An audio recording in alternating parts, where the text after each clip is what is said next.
ಇಲ್ವಲ್ಲ, ಆಗೋದಲ್ಲ DK, ಆಗೋದಲ್ಲ ಅಂತ ಹೊಸಕ್ತಾ ಇದ್ದೀರಿ. ಗೊತ್ತಿದೆ ನನಗೆ, ನಿಮ್ಮ ಭಾವನೆ ನನಗೆ ಅರ್ಥ ಆಗ್ತದೆ. ದಯವಿಟ್ಟು ಮನಸ್ಸಿಗೆ ನೋಯಿಸ್ಕೋಬಾರ್ದು, ಯಾವ ರೈತರು ನೋಯಿಸಬಾರ್ದು ನಾವು. ಆದ್ದರಿಂದ ನಿಮ್ಮ ಆಲೋಚನೆ ನನ್ನ ಜೈಲು ಕಳಿಸ್ಬೇಕು ಅಂತ ಎಲ್ಲ ನನ್ನ ತಾಯಿಂದಿರಿಗೆ ಹೇಳ್ತಾ ಇದ್ದೀನಿ. ಬಿಡದಿದೆ ಇರ್ಬೋದು, ರಾಮನಗರ ಇರ್ಬೋದು, ಬೆಂಗಳೂರು ದಕ್ಷಿಣ ಜಿಲ್ಲೆ, ಆ ಜಿಲ್ಲೆ ಬೆಂಗಳೂರು ಜಿಲ್ಲೆ, ಅದು ಬೆಂಗಳೂರು ಜಿಲ್ಲೆ, ಆ ಹೆಸರು ಇವತ್ತು ಟೌನ್ಶಿಪ್ಪು, ನಾಳೆ ಏರ್ಪೋರ್ಟ್ ಇರ್ಬೋದು. ಈಗ ಬಿಡದಿ ಯಾಕೆ ಮಾಡಿದ್ರಿ? ಬಿಡದಿ ಟೌನ್ಶಿಪ್ ಏನಕ್ಕೆ ಅವಶ್ಯ ಇತ್ತು ನಿಮಗೆ? ರೈತರ ಬಗ್ಗೆ ಇಷ್ಟು ಪಾಪ ಮಾತಾಡ್ತಾ ಇರೋರು, ಪಾಪ ಅವರೆಲ್ಲ ರೈತರಲ್ವೇ ಅವರು? ಈಗ ಇಂಡಸ್ಟ್ರಿಯಲ್ ಟೌನು ಏನು ಈಗಲ್ಟನ್ ಸುತ್ತಮುತ್ತಲ ಏನು ಬಿಡದಿ ಟೊಯೋಟೋ ಫ್ಯಾಕ್ಟ್ರಿ ಇವೆಲ್ಲ ಸುತ್ತಮುತ್ತಲು ಬಂದಿದೆಯಲ್ಲ, ಆ ಕೇತ್ಕಾನಹಳ್ಳಿ ನಾವು ಸೇರಿಸ್ಕೋಬೋದಾಯ್ತಲ್ಲ ಇಂಡಸ್ಟ್ರಿಯಲ್ ಟೌನ್ಶಿಪ್ಗೆ. ದೇವಗೆರೆಗೂ ಸೇರಿಸ್ಕೋಬೋದಾಯ್ತಲ್ಲ, ಎಲ್ಲ ಕಡೆ ಸೇರಿಸ್ಕೋಬೋದಾಯ್ತಲ್ಲ, ಯಾಕೆ ಸೇರಿಸಲಿಲ್ಲ? ಎಲ್ಲೆಲ್ಲಿ ಏನೇನು ನಡೆದಿದೆ ಅಂತ ನಾನು ಇನ್ನೊಂದು ದಿನ ಬೇರೆ ದಿನ ನಾನು ಮಾತಾಡ್ತೇನೆ. ನನ್ನ ಕೆಣಕಕ್ಕೆ ದಯವಿಟ್ಟು ತಾವು ಹೋಗಬೇಡಿ.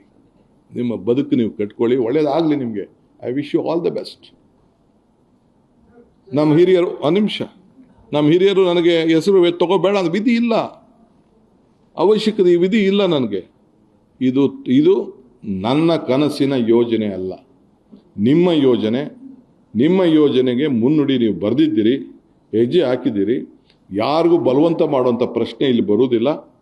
ಯಾರು ಬೇಕಾದ್ರೆ ಸರ್ಕಾರಕ್ಕೆ ಭೂಮಿ ಕೊಡ್ಬೋದು. ಇದು ಯಾವ ಕಾರಣಕ್ಕೂ ಪ್ರೈವೇಟ್ ಇನ್ವೆಸ್ಟ್ಮೆಂಟು, ಪ್ರೈವೇಟ್ ಅವ್ರ ಹತ್ರ ನಾವು ದಂಧೆ ಮಾಡೋಂಥ ವಿಷಯ ಇಲ್ಲ. ಇದು ಸರ್ಕಾರದ ಯೋಜನೆ ನಡೀತದೆ. ಸರ್ಕಾರ ಯಾವ ರೂಪಕ್ಕೆ ಆಗಬೇಕು ಆಗ್ತದೆ. ಯಾರು ಕೊಡ್ತಾರೆ ಅವ್ರು ತಗೊಳ್ತೀವಿ. ಬೇರೆಯವರು ನೀವು ನಿಮ್ಮ ಗೌರವದಿಂದ ನಿಮ್ಮ ಆಸ್ತಿ ಪಾಸ್ತಿಯನ್ನು ಮಾಡ್ಕೊಳ್ಳಿ. ನಾನು ಕೂಡ ನನ್ನ ಅವಧಿಯಲ್ಲಿ ಪೆನ್ನು ಪೇಪರ್ ನನಗೆ ಸಿಕ್ಕಿದಾಗ ಆ ಊರಿನಲ್ಲಿ ವಲಸೆಗಳ ತೆಗಿಬಾರ್ದು, ಆ ಊರನ್ನು ಅಭಿವೃದ್ಧಿ ಮಾಡಬೇಕು ಅಂತೇಳಿ ಸುತ್ತಲೂ ಆ ಊರಿಗೆ ಒಂದು ಟೌನ್ಶಿಪ್ ಆಗಿ ಅದನ್ನು ಇಟ್ಕೊಂಡು ಅಭಿವೃದ್ಧಿ ಮಾಡಬೇಕು ಅಂತ ಅದು ಕೂಡ ನಾನು ಯೋಜನೆಯನ್ನು ರೂಪವನ್ನು ನಾನು ಮಾಡಿದ್ದೇನೆ. ಆದ್ದರಿಂದ ಇಲ್ಲಿ ಹೇಳ್ತಾ ಇದ್ದೀನಿ, ನಿಮ್ಮ ಆಸ್ತಿಗಳನ್ನು ನೀವು ಇಟ್ಕೊಳ್ಳಿ. ನಾನು ಇದಕ್ಕೆ ಒಂದು ಸಣ್ಣ ಸಮಿತಿಯನ್ನು ರಚನೆ ಮಾಡ್ತೀನಿ.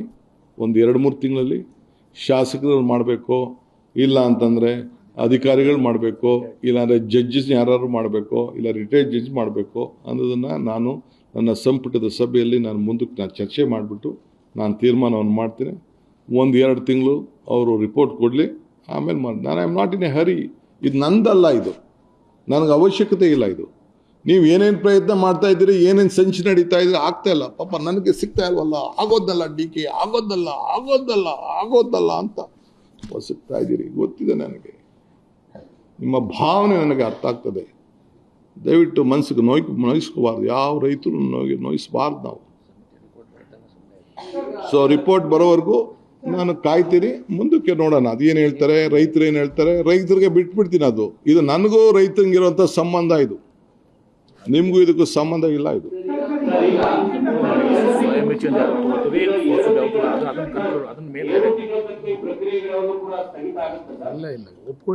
ನೋಡಪ್ಪ, ಸ್ವ ಇಚ್ಛೆಯಿಂದ ಯಾರಿಗೆ ಆಸ್ತಿ ನಮಗಿದು ಝೋನಿಂಗ್ ಇದೆ, ನಮ್ಗೆ ಬೇಕು, ದುಡ್ಡು ಬೇಕು ಅಂತ ಹೇಳ್ತಾರೆ, ಅವ್ರಿಗೆ ಕೊಡ್ತೀವಿ. ಯಾರಿಗೆ ಬೇಡ ಅಂತ ಬಿಡ್ತೀವಿ. It is A continuous process. We will not force anyone.